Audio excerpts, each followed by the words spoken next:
Jujur deh, pas tengah malam overthinking kalian lagi kumat-kumatnya parah, siapa yang akan kalian ajak ngobrol? Pasti bukan sahabat, bukan orang tua, bukan teman deket yang udah pada tidur pulas. Mungkin buat beberapa orang akan bikin story di IG close friend, tapi gimana dengan yang lain? Gimana dengan generasi yang sekarang? Ada banyak dari kalian yang pasti lagi langsung buka HP, terus ngetik panjang lebar di ChatGPT, curhat, bla bla bla bla bla, ngaku aja. It's okay. Kita hidup di zaman dimana teman-teman yang bener-bener listen without judging itu susah banget didapetin. Tiba-tiba, boom, muncul satu entitas digital yang gak pernah tidur, gak punya emosi, tapi anehnya validasi dia kerasa lebih nyata dari teman-teman kita yang manusia. Nah, di episode kali ini kita bakal bedah realita generasi baru ketika teman curhat paling setia yang gak pernah bosan dengerin drama hidup kita ternyata cuma sekumpulan kode-kode biner. Apakah dia benar-benar jadi penyelamat mental health kita atau cuma pelarian kaum kesepian? So, cari posisi yang paling PW, relax. Kita bakal deep talk soal sahabat virtual yang gak punya hati tapi paling ngerti isi hati. Let's get it on.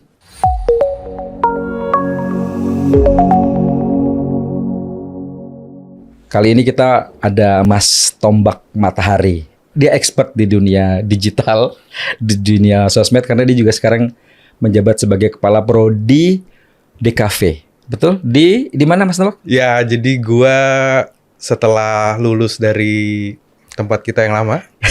Di mana itu? Di Tendean. Sebuah institusi bernama Trans. Okay. Gua berubah haluan menjadi akademis di Sampurna University gitu dari tahun 2018. Jadi ini udah masuk tahun ke-8 lah kira-kira, Mas. Episode kali ini kita mau ngobrolin tentang sesuatu yang sebetulnya udah bosen ya kita perbincangkan, mulai dari orang awam sampai expert itu lagi ngobrolin sekarang. Tapi nggak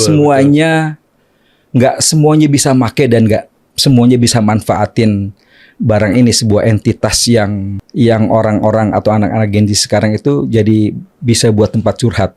Pernah dengar kan ada anak malam-malam bangun jam 2 malam pengen curhat, dia nggak ngubungin teman-temannya, nggak ngubungin orang tuanya, nggak ngubungin sahabatnya. Yang dia lakukan, dia buka gadget, dia buka HP, terus dia ngetik tentang Selamat malam ChatGPT, boleh dong tahu tentang permasalahan gue nih, bla bla bla bla. Dijawab dengan ChatGPT dengan begitu gamblangnya, dan akhirnya mereka edik dan setiap malam. Mereka bersahabat karib dengan ChatGPT. Quote unquote AI. Nah, iya. Menurut Mas Tombak gimana? Kenapa kita sering pakai ChatGPT gitu ya? Kalau misalnya saya di dunia akademisi gitu kan, biasanya mereka menggunakan itu sebagai jalan pintas.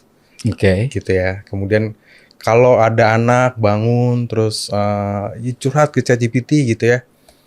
Nah, biasanya kayak Mas Amro juga sering tuh, kalau kita apapun masalahnya, pasti AI atau ChatGPT selalu menjawab dengan positif. Dengan apa yang kita harapkan jawabannya.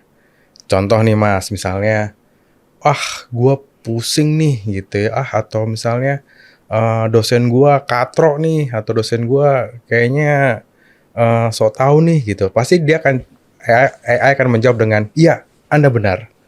Dosen memang adalah sebuah entitas yang suka sok benar. Biasanya kayak gitu kan.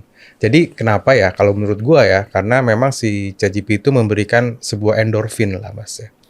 Sebuah rasa senang duluan gitu kan. Itu yang mungkin nggak kita dapatkan kalau kita ngobrol sama orang tua gitu, ngobrol sama bapak, sama ibu kita. Mereka pasti akan jawab dengan sesuatu yang mungkin kita nggak mau dengar. Tapi sebegitu gitu. Parahnya kah? Maksud gue gini, Mbak. Mungkin ada kesalahan juga dari orang tua di sisi yang lain ya, yang nggak bisa bikin anaknya nyaman di dekat orang tua, atau yang nggak bisa bikin nyaman di dekat teman-temannya. Apa udah seperti itu sekarang fenomena teman-teman anak-anak muda Gen Z atau milenial? Ya mungkin aja sih Mas. Jadi kan karena kita hidup apalagi di kota besar ya gitu. Orang tua kadang-kadang dua-duanya kerja, kemudian sibuk dengan gadgetnya gitu. Kemudian anak pressure-nya juga beda gitu. Kalau kita dulu kan kalau kita nongkrong atau kita sama teman-teman gitu kan, kita datang dengan semangat berkumpul dan ngobrol. Karena kan kita cuma duduk ngobrol gitu ya. Kita nggak pegang gadget, kita nggak ada sosial media. Itu kan main gitar, main kartu, main gaple gitu ya sampai subuh gitu kan. Kemudian kalau besoknya nggak sekolah ya udah gitu kan. Kalau sekarang kan nggak. Sekarang tuntutan akademis ya sekarang Mas itu udah beda juga gitu ya. Karena dulu mungkin waktu zaman kita kuliah itu tidak se-pressure atau tidak dituntut macam-macam. Sekarang nih tuntutannya udah harus berprestasi. Nggak salah sih, karena memang dunianya sudah menuju ke sana. Anak umur 3 tahun sekarang udah harus bisa coding ya. Sampai sebegitunya kan sekarang. Iya, jadi ini mungkin gue cerita sedikit ya pengalaman ya. Gue pernah diundang sebagai juri Mas. Juri coding untuk anak umur 10 dan 11. Oke. Gua di umur 10-11 kita main apa sih? Oke. Lu main apa Mas umur 10-11? 10-11 main kelereng. Main ketepel, main loncat tali gitu. Nah, gua datang dengan ekspektasi itu. Oke. Terus gua lihat umur 11 dia bikin apa tau gak Mas? Bikin sensor dari ada alat namanya Arduino gitu. Bikin sensor. Jadi ada mainannya kalau Hot Wheels-nya tuh lewat, terus dia bikin kayak pagar gitu ya, kayak yang tempat parkir itu. Umur berapa? Umur 10. Oke. Terus gue tanya dong, itu kamu ngoding sendiri? Iya. Oke. Next, satu ada yang lain. Bikin alat bantu untuk tunanetra. Jadi di tongkatnya tuh ada sensornya Mas. Oh keren. Lu kebayang gak umur 10 bisa bikin kayak gitu? Keren banget, tapi umur ya 10 kan? keren. Iya kan? Nah itu kan akhirnya menjadi parameter baru ya. Waktu kita umur 10, kita ekspektasi orang tua umur 10 paling apa sih gitu ya. Jago main basket, jago main bola. Paling segitu-segitunya aja gitu kan. Sekarang kan enggak Mas.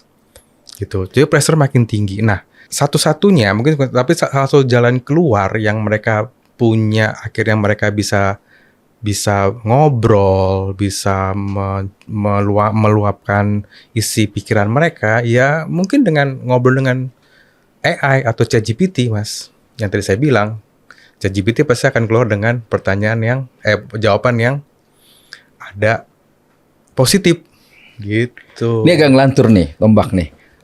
Kita kan tahu di Jepang tingkat angka bunuh dirinya tinggi. Ya. Salah satu faktornya karena mereka nggak bisa curhat ke orang-orang, kan ini udah individual banget. Ada nggak data yang bisa dipertanggungjawabkan dengan adanya AI, terus mereka curhat ke ChatGPT whatever, itu tingkat bunuh dirinya menurun? Ada nggak data seperti itu? Gue belum tahu tuh gitu Mas. Mungkin aja ada, mungkin ya. Tapi kalau mungkin dari sisi positifnya kayak gitu ya. Ya, mungkin di Jepang. Tapi di Indonesia kan ya mungkin gini Mas, nggak usah jauh-jauh ke Jepang ya gitu ya. Mungkin kayak gua sebagai akademisi, gua cukup kaget dengan kasus-kasus mental health. Gitu ya. Nggak cuma di kampus gua, tapi memang di beberapa kampus juga itu secara data yang kedapetan dan divonis dengan dokter itu meningkat. Terkadang gue nanya ke dia, apa sih yang bikin kalian itu sebegitunya? Rata-rata mereka pressure dari keluarga dulu awal. Untuk apapun gitu loh. Ada tekanan yang tinggi dari keluarga, ya, permintaan apapun ya. Mungkin keluarga yang berada. Kemudian dia harus selevel dengan itu gitu ya, dengan orang tuanya atau dengan temannya gitu ya. Dan kemudian yang kedua, terkadang orang tuanya memang ya nggak peduli aja dengan kehidupannya anak ini gitu. Yang penting gue tahu gue bayarin kuliah, tapi gue pengen lo lulus dengan cepat, punya prestasi bagus dan segala macam gitu. Dan kemudian peers dari sosial media, kan informasi banyak gitu ya. Dia ngelihat, wah ada yang umur 19 sudah kaya raya, ada yang itu segala macam gitu kan. Jadi sebenarnya karena persoalan dan informasi yang dia dapetin itu tidak tersaring, itu menyebabkan mereka cepat burn out. Dan mereka nggak punya, mungkin ya, gue berasa mereka tidak punya orang yang diajak bicara dengan baik, hati ke hati. Sebenarnya kan ngobrol itu kan bisa bikin kita rilis juga ya, secara pressure, secara mental, terus kita besok main lagi fresh gitu. Karena mungkin menurut gue udah nggak kayak gitu lagi si pertemanan dan kondisi keluarga gitu ya. Ya tapi nggak semuanya, ada beberapa. Tapi fenomenanya memang begitu Mbak ya. Jadi teman-teman Gen Z terus milenial yang sekarang itu sebetulnya juga mereka ngumpul-ngumpul. Cuma lebih senang ngumpul di rumah masing-masing. Lewat gadget, ada di online, laptopnya, di online dan sebagainya. Virtual game, virtual space. Mereka kadang-kadang juga ngumpul nih offline. Kopi darat kalau bahasa kita zaman dulu, tua bener kita kopi darat dulu. Nah, kopdar mereka ngumpul misal berlima, bersepuluh. Terus begitu datang ngobrolnya paling cuma 10 detik loh. Habis itu mereka ngeluarin HP dan asik dengan HP sendiri. Di satu meja. Yang lucunya banyak dari mereka melakukan hal yang aneh. Ngumpul di satu meja, hadap-hadapan, pakai gadget, dan mereka juga ngobrol di antara orang itu tanpa bicara langsung gitu loh. Ini fenomena apa sih Mbak sebetulnya? Kalau gue ya lihat kemudahan sih Mas. Iya kan? Kemudahan untuk dia berekspresi tanpa dia harus mengeluarkan kata-kata dirinya gitu. Apa itu positif nggak? Kalau menurut teman akademisi ini, sekali lagi bicara dari akademisi ya. Agak susah juga ya lihatnya ya gitu Mas. Nggak bisa menilai. Karena kan kalau akademisi kan harus ada data dan segala macam gitu ya. Tapi kalau gue dari kacamata akademisi sih nggak sehat juga ya gitu. Karena kan kita sebenarnya akademisi itu apa sih sebenarnya kalau gue akhirnya ya, kan gue dari praktisi kemudian ke akademisi gitu ya. Kemudian kita juga ngalamin kan perpindahan antara dulu kita di TV pertama analog, kemudian digital, kemudian masuk internet, sekarang mau masuk AI gitu. Kita adalah generasi yang banyak menghadapi perubahan-perubahan itu. Kalau gitu, kalau dia kan mungkin kalau yang Gen Z kan kelahiran 2005, sekarang masih mana waktu dia brojol udah ada tuh sinyal. Nah kalau gue lihat positif atau enggak? Agak susah jawabnya sebenarnya jujur ya. Mungkin bisa gue jawab begini Mas. Sisi positifnya ya mereka dapat informasi cepat gitu ya. Gue kalau sebagai dosen kalau ngajarin teknis tuh cukup 2-3 kali pertemuan itu mereka jalan sendiri karena mudah. Mereka bisa ngobrol, mereka bisa tanya expert langsung dan segala macam di seluruh dunia gitu ya. Tapi yang gue lihat adalah begini, ketika mereka ini pengalaman pribadi gue ya. Ketika mereka kerja kelompok, ya itu banyak clash-nya dan mereka banyak kayak nggak usah berkelompok deh Pak. Emang nggak boleh kerja sendiri aja? Begitu? Oh iya. Ada menarik, ada beberapa gitu kan. Kalau kita dulu kan suka ya kerja kelompok ya gitu kan. Makin karena banyak makin asik. Makin banyak makin asik gitu. Walaupun ada yang kerja ada yang enggak gitu kan. Nah kalau sekarang mereka merasa bahwa individu itu kayaknya lebih oke deh. Gitu. Oh gitu. Ada beberapa yang begitu, nggak semuanya. Gua nggak. Tapi ada beberapa yang mereka pengen kerja individu aja. Lo kenapa gitu? Ya malas aja ketemu orang, malas aja berkelompok gitu kan. Jadi menurut gua yang hilang itu adalah rasa empati Mas. Gitu. Rasa empati itu kan rasa kita mengerti dengan perasaan orang ya. Ya kan. Walaupun kalau di DKV itu ada tuh teori empati. Lo sebelum ngedesain lo harus tahu dulu tuh si klien lo perlu apa. Itu kan namanya empati. Lo harus memahami perasaan klien lo, perasaan user lo, perasaan viewers lo gitu kan. Gitu. Tapi gua merasa kayak ini baik yang hilang gitu loh. Dia merasa bahwa apalagi kalau di dunia DKV, di dunia desain gitu, itu kan nggak lo harus tahu bener empati, lo harus tahu bener masalah klien lo yang lo hadapin tuh apa. Dan anak-anak itu melampiaskannya dengan curhat, dengan ChatGPT, dengan AI kayak gitu-gitu. Dan instan. Jawabannya instan. Nah ini juga masalah nih Mas, ini generasi instan. gitu. Mereka terkadang males dengan proses. Oh ya, gitu. sampai Iya. oke. Jadi gini. kita harus percaya nih sama akademisi. Jadi jadi setelah beberapa kali gua ngikutin conference gitu ya di luar negeri, di dalam negeri gitu ya, pembahasan AI ini banyak dibahas ya di akademisi gitu ya. Oke. Salah satunya kita harus ke solusinya. Kemarin gue baru pulang dari konferensi di Malaysia tuh di Monash gitu ya. Mereka itu berpendapat begini, udah deh kita nggak usah deh mikirin aturan-aturan harus yang dipakai AI karena they live on it gitu loh. Gen Z itu AI itu dianggap bukan teknologi baru karena mereka hidup dengan itu gitu ya. Jadi kita nggak usah lagi nih mikirin aturan-aturan AI. Tapi yang kita pikirin adalah gimana kerjaan yang hilang. Dan kita sebagai akademisi harus mempersiapkan kerjaan yang mereka jangan lagi diajarin untuk menjadi pekerja dengan pekerjaan yang hilang. Ngerti nggak? Jadi kayak salah satu data, ini tahun gue lupa 2024 kalau nggak salah ya, itu World Economic Forum, sebuah organisasi conference besar, itu ngeluarin risetnya mereka. Salah satu yang terdampak adalah dunia desain. Oke. Gue sendiri kaget kan, wah hilang nih, apa nih gitu. Gue sebagai akademisi berpikir bahwa gue mesti ngajarin apa dong gitu, kalau misalnya hilang. Tapi setelah gue baca lagi, hilang tergantikan oleh AI. Tergantikan dengan AI, gitu kan. Setelah gue baca lagi mas, ternyata yang hilang itu adalah pekerjaan-pekerjaan kayak yang tidak memerlukan empathy, tidak memerlukan proses bernalar. Seperti? Bikin storyboard, kan nggak perlu nalar mas. Oke. Artinya apa? Bukan nalar ceritanya, tapi teknisnya. Lu cukup nge-prompting. Oh, tapi kan ide promnya tetap ada. Harus dimilikin sama orang itu kan? Harus dimiliki orang itu. Tapi untuk kayak kemampuan menggambar dan segala macam, itu bukannya hilang, tapi tergantikan. Okay. Artinya transformasi digital itu menjadi sebuah tren yang naik. Itu masih di dalam ruang lingkup desain. Kayak misalnya transformasi digital tuh kayak dia sebagai konseptor untuk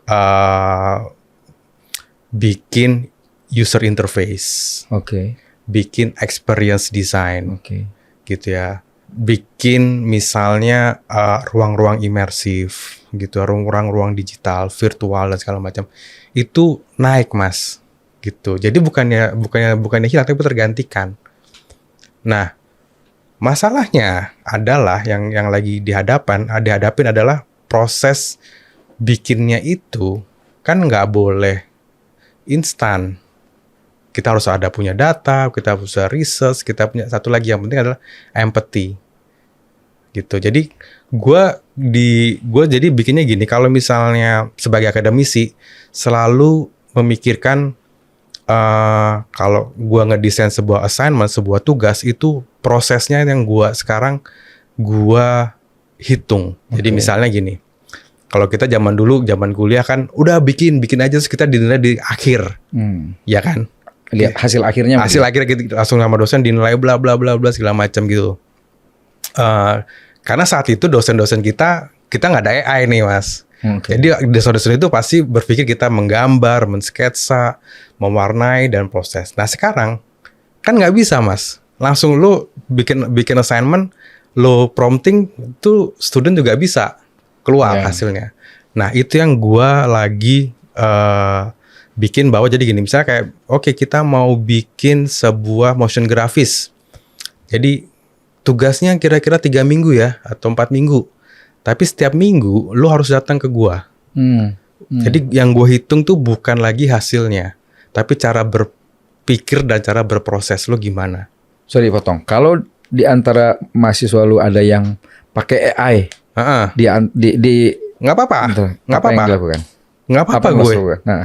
Gue malah encourage mereka untuk pakai AI.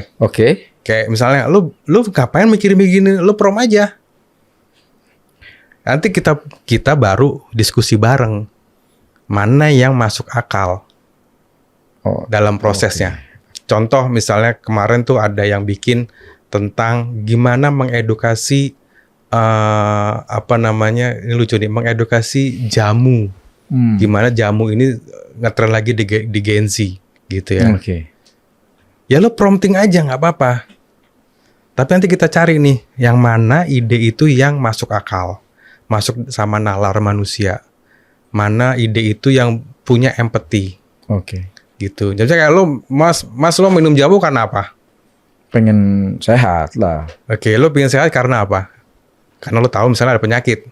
Iya, benar. Ya kan? Nah itu kan berarti kan kita harus tahu kan. Untuk bikin jamu buat Mas Hamdar yang umurnya berapa umur lo? 22. 22 gitu kan. Kita mesti ngasih ramuan apa nih ke Mas Hamdar? Gitu. Oke. Berarti itu kan kita menggali keinginan dan keperluan dan needs-nya Mas Hamdar kan. Gitu. Nah, tapi idenya apa? Lo prompting aja nggak apa-apa. Bentuk visualnya kayak apa lo prompting aja nggak apa-apa. Gitu. Nanti di week keduanya kita kumpulin tuh mana yang kita pilih. Gitu. Mana yang masuk nalar, mana yang bisa memang secara human itu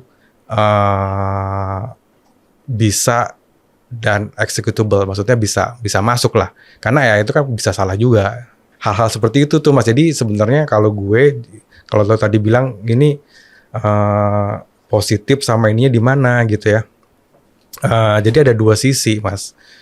Gitu, bisa positif, bisa negatif, tergantung. Nah, ini menarik nih. Tergantung dari kita gua sebagai pendidik atau Mas Hamdar sebagai orang tua ngasih tahu nih rambu-rambunya di mana. Karena kan endorfinnya banyak Mas. Ini pasti paling bener nih. Gitu. Ini nih kembali ke anak-anak muda yang suka gunain AI, curhat dan sebagainya. Kalau menurut Tombak dari sisi akademisi, resiko yang nanti akan ditimbulkan, salah satunya gini, yang dikhawatirkan adalah ketika kita terlalu involved dengan ChatGPT misalnya. Apa ada kekhawatiran nggak dari sisi akademisi? Data kita keambil, terus kita jadi edik dan sebagainya. Itu ada nggak? Ada nggak? Atau ada punya pengalaman dari anak-anak murid, anak mahasiswa Tombak? Kalau dari data sih ya udah gimana ya? Maksud gue sih pasti akan terserap ya, gitu. Kalau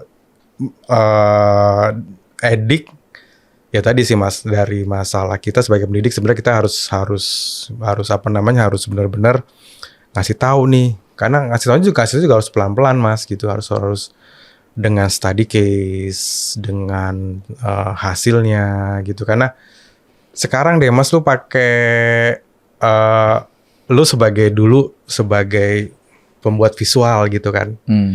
Lu sekarang ngulik banana apa? Neo banana. Neo banana. Lu happy nggak? Happy. Nah, ya kenapa? Cepat prosesnya. Nah ya itu sebenarnya kan, ya kan.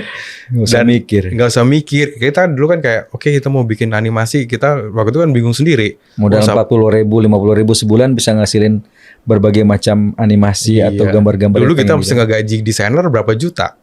Iya. Iya kan? Kan kuncinya cuma cepet hasilnya.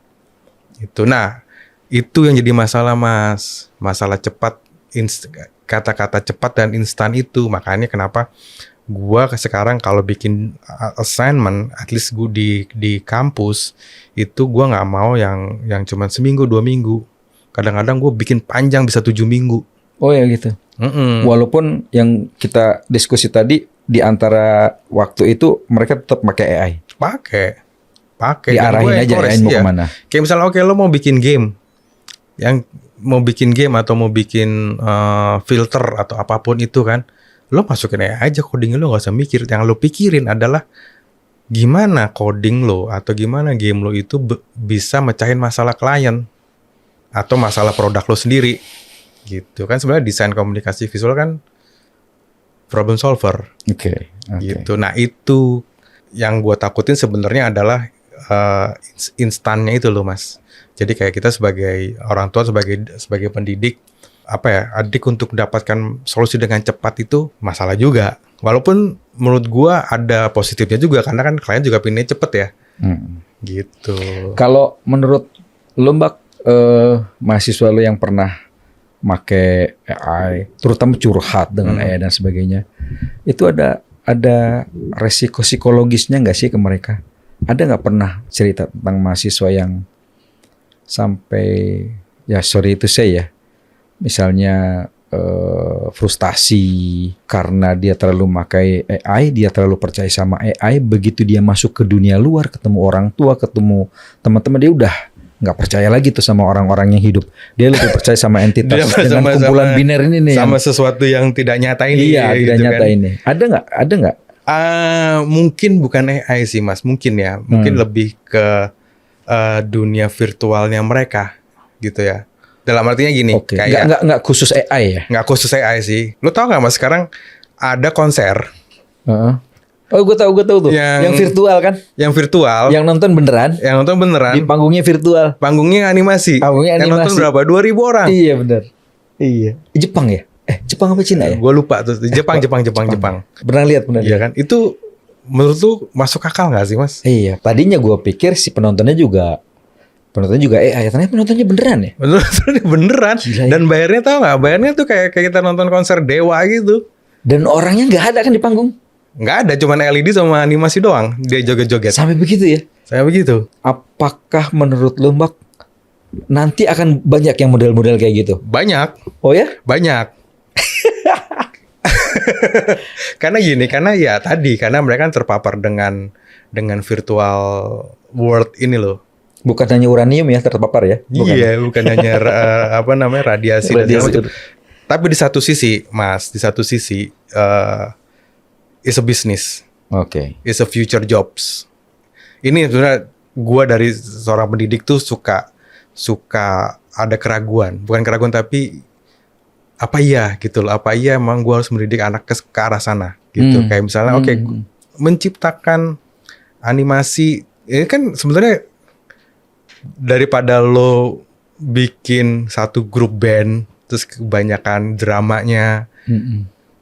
Pecah di tengah jalan. Belum jadi udah. Kalau lo bikin animasi kan band animasi.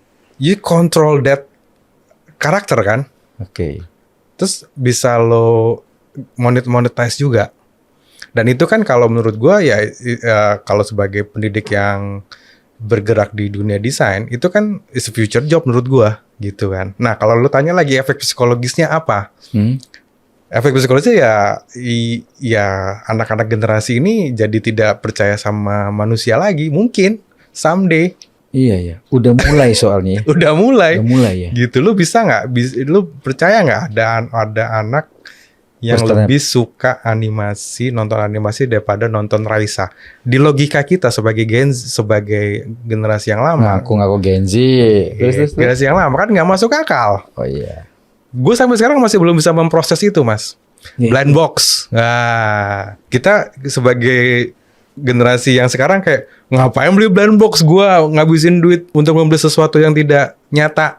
Tapi buat Gen Z atau generasi Alpha, ternyata yang setelah gua research, sensasinya mereka, Mas, untuk beli blind box dapat sesuatu.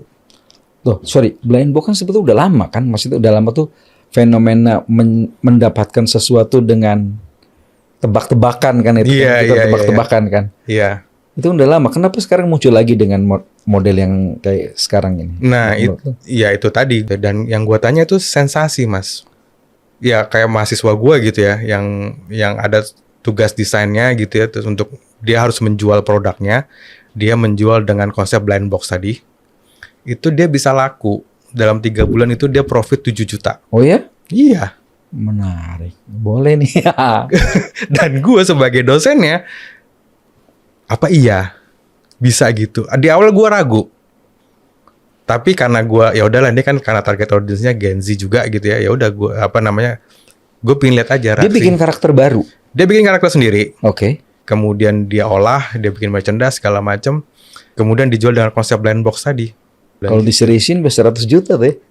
Iya. Dan ternyata setelah gue gali lagi, gue kemarin ketemu sama Ibu Airin Umar di Wamen Aircraft kita gitu ya, ekonomi kreatif. Dia ternyata emang beliau juga bilang ya sensasi Gen Z itu memang harus di riset sih. Zaman gue sebenarnya. dulu sensasi tuh sentil sana sini, Mbak. Enggak ya? Sekarang enggak ya?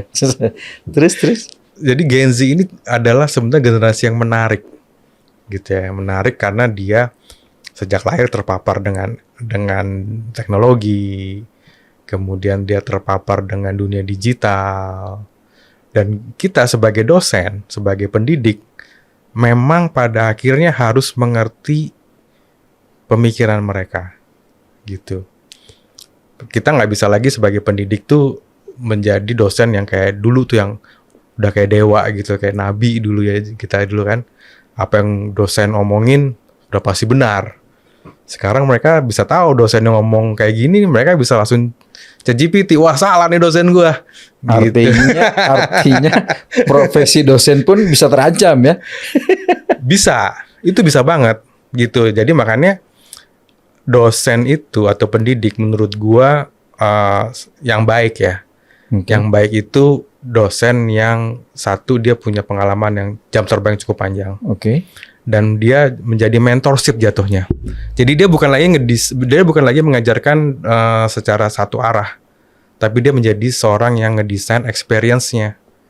Contoh misalnya kayak, oke, ini belajar bikin audio video atau seperti gini, produksi seperti ini. Kita ngerancang aja gitu. Lo abis ini bikin podcast ya, atau lo bikin short movie ya. Itu kita lepasin aja. Gitu. Karena informasi teknik selama bisa dapat dari mana aja. Nah, tinggal kita nih yang nge-guide supaya dia di on the track yang bener. Jadi bukan lagi yang kita yang lurus A, lurus B, lurus C. Gitu. Nah, maka dari itu dosen harus punya pengalaman yang banyak. Gitu. Kalau nggak dipercaya sama mahasiswanya. Masalah lebih bicara AI ya sekarang ya. Nah, mahasiswa bisa percaya lebih AI. Orang awam itu nangkep AI, artificial intelligence ini cuma sebatas ada video, ada image, foto dan sebagainya yang dianggap itu AI karena satu misalnya dimain-mainin kayak dibecanda-becandain sekarang ada FYP itu ada, "Hai Hendra, kenapa lu taruh gua di helikopter setinggi ini? Gua kan nggak bisa terjun." AI, anak kecil juga tahu itu AI. Terus ada foto. Restorasi foto yang mirip banget sama aslinya dijadiin video. Anak kecil pun tahu itu AI. Nah sebagainya. Nah pertanyaannya, sedemikian sederhanakah AI?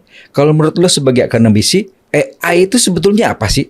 Pertama nih, apakah cuma mengganti video jadi foto, video-video lucu, jadi foto-foto kayak gini? Terus yang kedua pertanyaannya, ini agak susah. Gimana cara ngebedain yang mana AI, yang mana bukan AI? Sembak. Hebat juga pertanyaan nih Mas Hamdari. Jadi gini, sebenarnya kan dulu tahun berapa 97 berapa tuh ada filmnya tuh Mas awal-awal. Iya tahu. Buatannya Steven Spielberg. Iya, ya tahu, kan ada iya. anak kecil, terus yang namanya artificial intelligence. Nah, Judulnya emang AI kan? Judulnya AI, gitu kan. Nah sebenarnya itu adalah pengetahuan gue pertama tentang AI, gitu ya. Gue menggambarin, dia menggambarkan di film itu sebagai anak yang pinter banget gitu kan. Nah, tapi kalau AI itu sebenarnya ada sebuah mesin. Mesin itu belajar dengan sendiri. Jadi namanya machine learning. Gitu ya. Machine learning itu gimana dia mendapatkan data, setiap hari dia ngumpulin data dan dia mengolah terus. Jadi makin lama tuh si mesin itu pintar.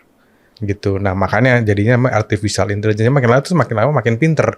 Jadi kalau kita lihat sekarang kayak ada ChatGPT 1.0, 2.0, sekarang ChatGPT 5 yang mereka udah menganggap ChatGPT 5 itu udah hampir setara sama orang yang ngambil PhD. Tujuannya kan supaya orang cepat belajar, cepat tahu. Gitu. Sorry motong Bang. Ya. Ini ada orangnya kan yang operate mesin itu kan? Ya nggak ada lah Mas. Hah? Ya nggak ada lah. Dia belajar dengan sendirinya. Siapa yang menggerakkan mobil ada mesinnya, pintar, ada mesinnya, ya, ada komputernya, ada orangnya, ada komputernya, ada yang nyiptain, ada yang ngoperate. Iya. Hal-hal kayak gitu. Nah, AI ini gimana sih? Cara kerjanya gimana? Yang gue tahu ya, dia coding sebenarnya, ya kayak software biasa lah. Tapi dia bisa menyerap data banyak. Jadi semakin lama semakin pintar nih. Jadi kayak kita baca kamus lah zaman dulu kan kita suruh baca kamus bahasa Inggris nih atau buku pintar. Yeah. Kita semakin baca semakin pinter kan kitanya. Sebenarnya sama aja sih. Gitu. Makin lama dia makin pinter, tapi kan dia cepat processingnya gitu ya. Enggak, sorry. Cara ngebedain di video, di FYP gitu. Kan ada anak kecil nih, ada teman tadi ngobrol. Jadi begitu dia ngobrol bareng sama anaknya tuh tahu yang mana AI, yang mana bukan. Walaupun menurut dia, bapaknya, ini bukan AI. Ini beneran. Ini AI, Pak. Iya. Ditanya, kenapa kamu bisa tahu kalau ini AI? Logika, Pak. Mana ada orang yang gini dikasih tahu. Sampai bapaknya, iya juga ya. Dipelajarin sama bapaknya. Bapaknya tetap enggak ngeh kalau itu AI. Menurut Tombak gimana? Mengenai bapaknya.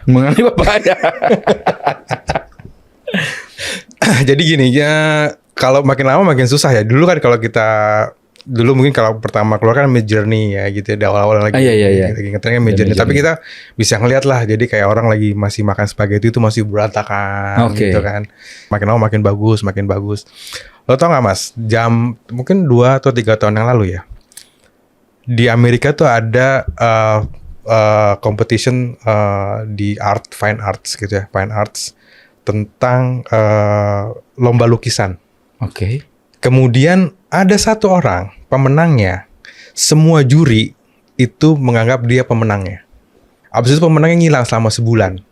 Oke. Abis itu dia muncul, dia confess, dia mengaku bahwa lukisan yang dia bikin adalah hasil dari prompting selama sebulan. Dan dia menang Grand Prize Fine Art. Sampai semua juri-juri, kayak juri-juri pasti kan punya pengetahuan lukisan yang lebih bagus ya. Dia aja nggak tahu kalau itu adalah pembuatan AI.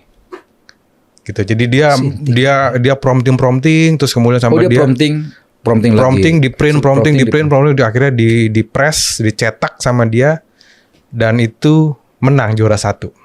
Nah yang kedua yang lucu nih, kan agak susah Mas ya. Lo percaya nggak Mas? Ada riset atau percobaan mereka akhirnya bikin fine art atau painting pakai AI dan dilelang. Lo tau nggak Mas harganya berapa? Dan laku berapa 400.000 sekian dolar. Jadi gini, artinya semakin lama makin orang juga makin susah. Tapi makin lama orang juga mungkin suatu saat dia akan ada harga nilainya, ada value-nya, ada harga money-nya, maksudnya bisa dijual hasil AI itu. Gitu. Sekarang kayak lo juga lihat kan iklan Coca-Cola yang baru, yang iklan versi Christmas-nya dia, dan bener-bener Coca-Cola ngasih tahu tuh is generated by AI. Iya. Gitu. Dan orang percaya itu Coca-Cola. Maksudnya orang jadi tahu, oh ya ini brand Coca-Cola, dan itu sebagai iklan, dan acceptance bisa diterima juga pada akhirnya. Pada akhirnya orang juga bisa menghargai AI sebagai karya seni. Karena ada orang yang membuatnya ya. Ada membuatnya dan bisa dinikmatin. Gitu. Nah, sebenarnya jadi kan evolusinya mulai dari yang kita tahu bahwa itu AI karena masih berantakan, makin lama makin bagus sampai kita nggak tahu nih bedanya AI sama enggak. Gitu kan. Dan sampai nanti pada akhirnya gua rasa akhirnya hasil AI pun juga bisa diperlakukan lagi karya seni. Mak, balik lagi ke curhatan anak-anak Gen Z sama AI. Gen Alpha juga mungkin masuk ya. Karena udah mulai anak-anak kecil sekarang udah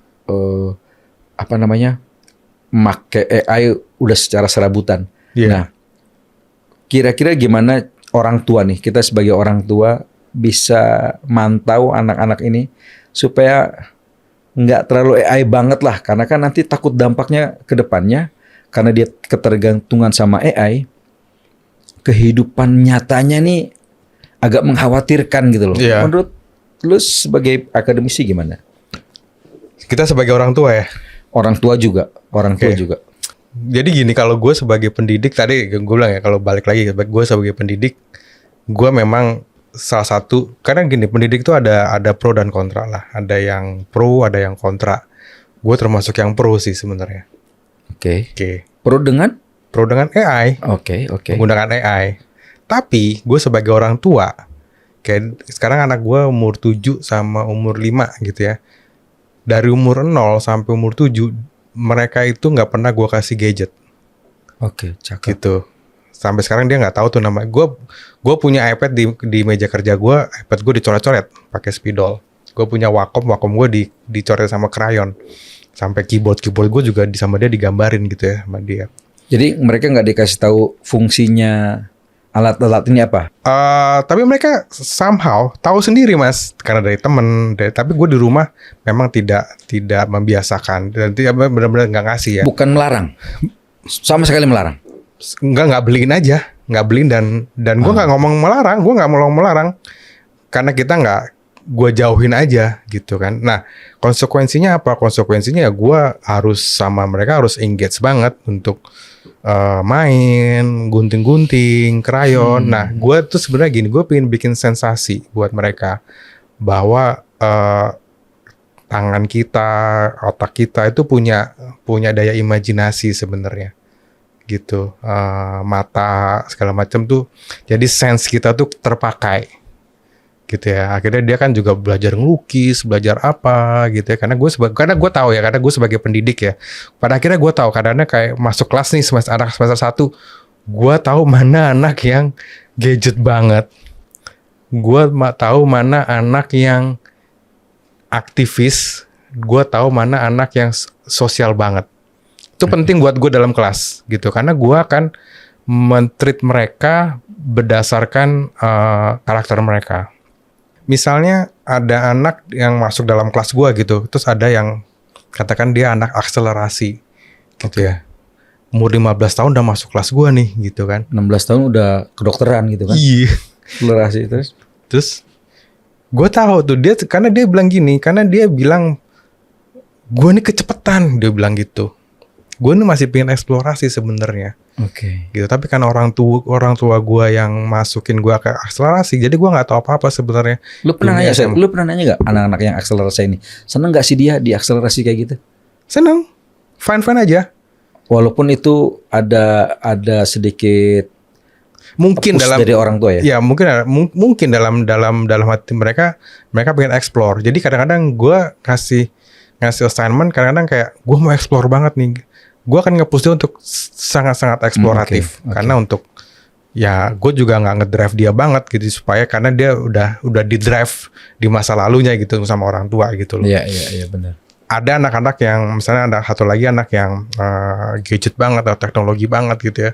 Kadang-kadang itu lu jangan pakai gadget dulu ya gitu. Lu coba deh gambar pakai tangan, pakai ini gitu. Nah, dari tadi empati sih balik lagi Mas. Jadi gue sebagai dosen gue juga mengembangkan, akhirnya gue mengembangkan skills gue yang itu tuh, yang empati yang dulu gue nggak mungkin di dunia korporat gue yang bodo amat gitu kan ya. Sebagai mantan budak korporat. Mantan budak korporat kan ya udah lah, yang penting kerjaan gue selesai beres gitu.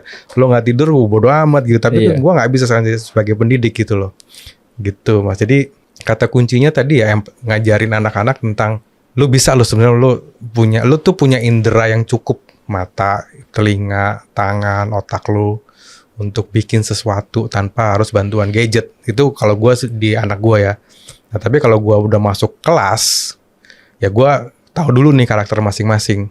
Kadang-kadang style mereka gimana, ini mereka gimana. Lo menerapkan hal ini kepada anak lo, apa sih yang lo harapin nanti buat anak lo ini? Misalnya lo nggak terlalu engage ke gadget, nggak terlalu gitu. Sebetulnya apa yang lo harapin anak?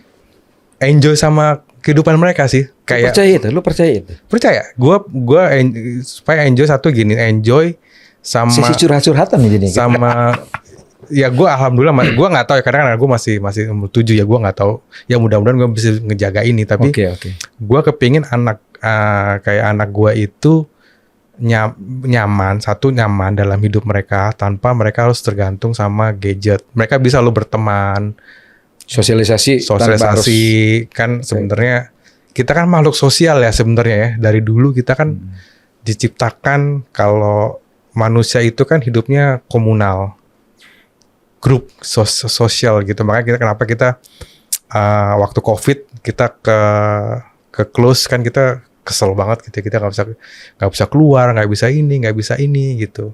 Dan gue percaya bahwa manusia itu sebenarnya punya kemampuan storytelling.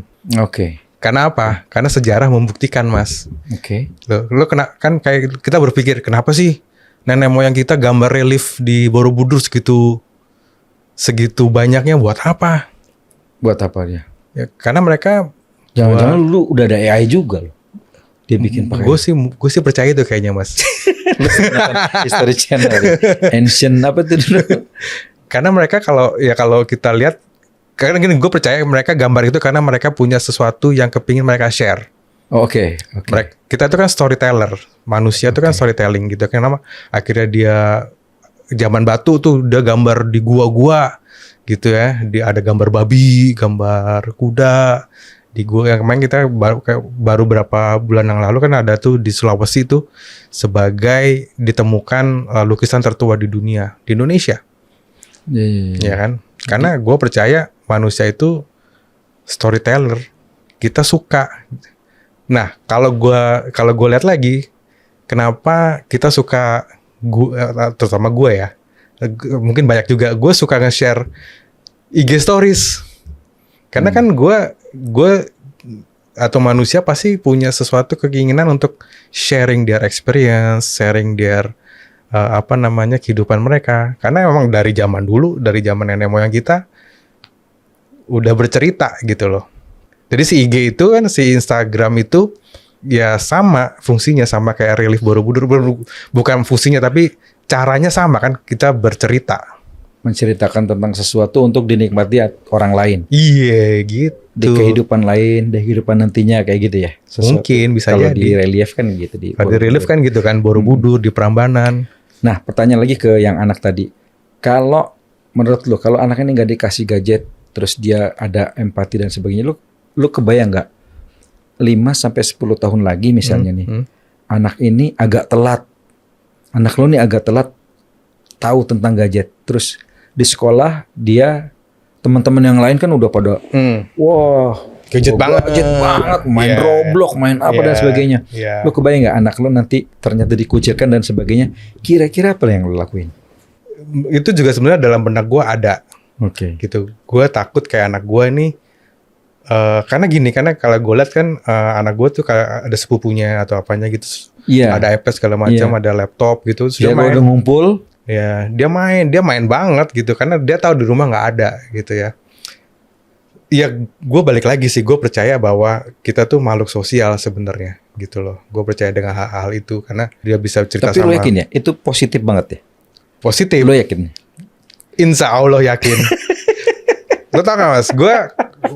Anak gue yang pertama ini, anak gue. Gue ke sekolah. Gue lagi survei sekolah anak TK, gitu ya. Terus biasa kalau kita sosialisasi anak TK kan guru TK-nya menceritakan kurikulum. Terus gue beranggap kayaknya kerenan dia nih. Guru TK yang menjelaskan itu keren banget menjelaskan kurikulumnya. Kayak bagusan dia daripada gue menjelaskan kurikulum kuliah. Ya. Tapi ada satu sesi yang dibilang, oke, setiap Jumat kita belajar pakai iPad. Gue sama istri gue langsung lihat-lihatan. Gue sama ini udah susah-susah payah untuk supaya anak gue gak gadget, tapi di sekolah diajarin pakai gadget. Gitu. Akhirnya gue gak masuk sekolah itu, Mas. Oh ya? Selain SPP-nya mahal juga ya. Ini SPP dulu. Enggak, tapi itu salah satu pertimbangan gue kenapa akhirnya gue gak masukin anak gue ke situ. Gitu. Padahal cuma seminggu sekali, Bang. Padahal cuma seminggu sekali. Lu ngambil pelajaran apa dari itu? Adakah efek dan dampaknya ke anak lu, atau lu yakin dengan cara lo ini anak lu akan berhasil? Ya. Selain dari empati ke orang lain tadi, sosialisasi dan sebagainya, dari sisi kognisi, lu nggak takut anak lu akan ketinggalan? Iya, selama ini sih enggak ya Mas. Ya, insya Allah enggak ya gitu, insya Allah enggak, karena kan gua ngelihat perkembangan anak gua nih. Apa yang paling gede ya, itu cukup kritis Mas. Ada dampaknya, kalau menurut lo positifnya ada hal-hal yang kayak gitu yang lo pikir bukan nggak dimiliki orang lain sih.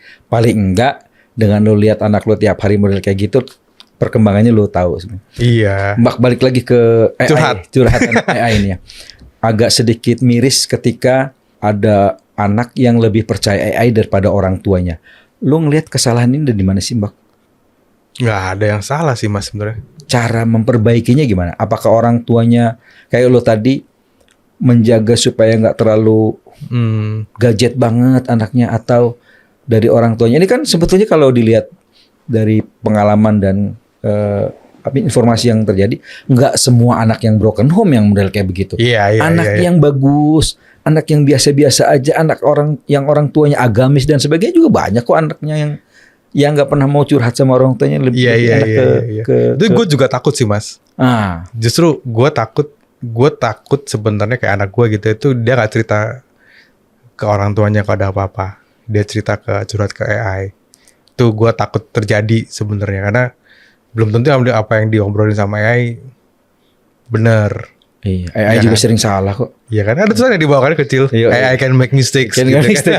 Setiap kali kita bikin prompt ada urusan itu. Awalnya gitu dulu Mbak. Oh tentu saya bisa kalau Indonesia ya. Terus nah, AI juga memiliki kesalahan. Itu kan baru-baru aja kan. Sering dilihat. Oh iya benar-benar. Baru-baru aja kan. Kan dulu waktu yang versi awal kan nggak ada kan. Tuh. Karena kan ya tadi ada misleading, ada misinformasi yang terjadi dalam AI juga belajar dari orang beneran berarti ya. Ya kan yang nyiptain juga orang juga. Jangan-jangan lama-lama AI juga punya empati loh sama orang. Bisa jadi. Kayak film-film bule yang sering kita lihat. Iya film Hers itu kan. Benar. Ya itu jadi kalau gua apa yang salah kalau pertanyaan apa yang salah nih soalnya orang tua apa soal AI-nya gitu kan. Ya menurut gua nggak bisa disalahin dua-duanya sih mas karena ini teknologi gitu kan evolving gitu ya. Terus terjadi terus menjadi sebuah budaya, menjadi sebuah culture. Menurut gue jadi nggak ada yang bisa disalahin nih antara. Jadi bahasa klisenya ya lo dampingin aja anaknya. Ya. Terus lo cari tahu kira-kira mana yang positif, mana yang negatif dari AI-nya.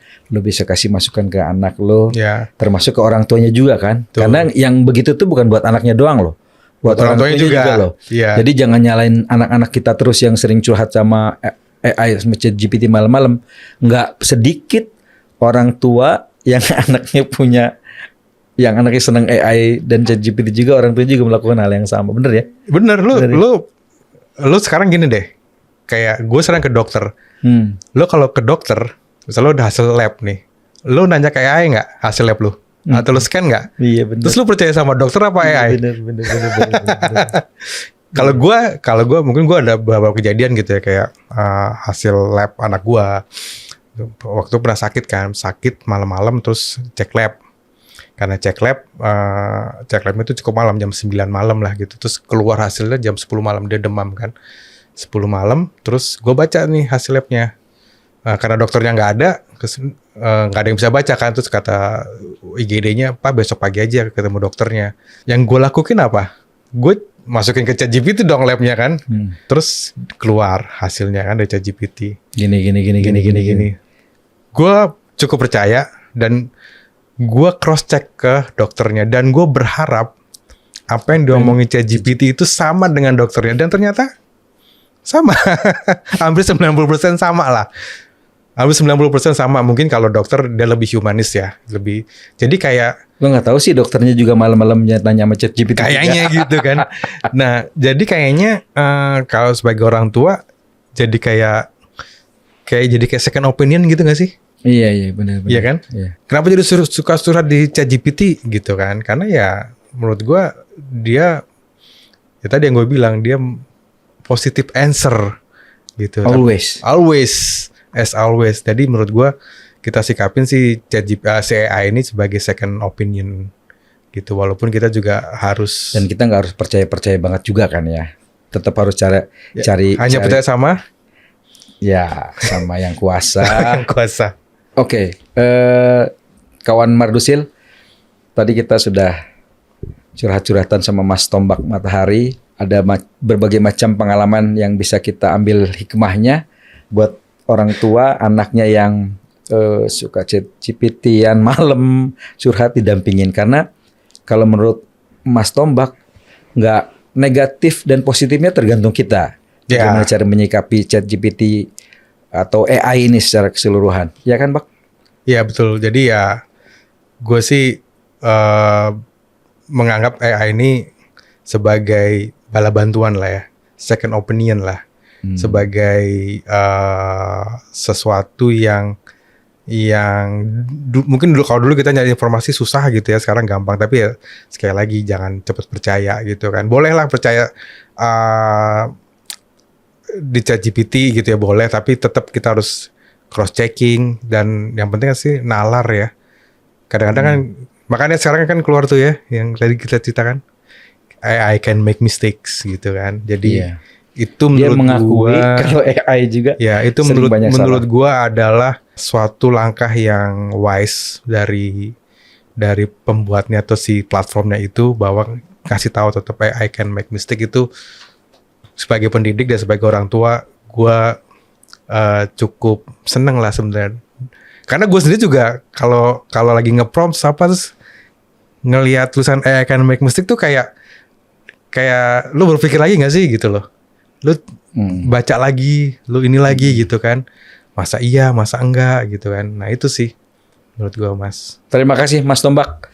Sama-sama. Atas kehadirannya, banyak pengalaman yang bisa kita ambil, banyak hikmah juga yang bisa kita ambil sebagai orang tua yang memiliki anak Gen Alpha. Teman-teman di rumah juga ya, ada yang anaknya Gen Z.